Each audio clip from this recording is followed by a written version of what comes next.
May nadiskubreng bagong species ng Philippine tarsier ang UP Diliman Institute of Biology. Ito ang Dinagat tarsier na matatagpuan sa probinsya ng Dinagat Island sa Caraga Region. Ayon kay Dr. Perry Ong na isa sa mga nasa likod ng pag-aaral sa Dinagat tarsier, napatunayan sa mga genetic test na ibang species nga ang Dinagat tarsier sa mga tarsier na matatagpuan sa Bohol, Samar, Leyte at Zamboanga. Bukod sa magkaibang genetic structure, may kaibahan din daw ang pisikal na anyo ng Dinagat tarsier. Mas malaki raw ang katawan nito pero mas maikli ang mga daliri.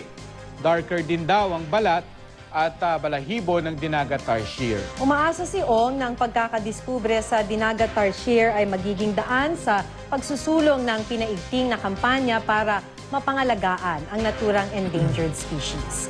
Isang mineral island ang Dinagat kaya maraming nagmimina. Pero balak na ngayon ng DENR na gawing protected area ang lugar para mapangalagaan ang Dinagat tarsier. Mahigpit ding pinagbabawal ang pag-aalaga ng tarsier sa bahay.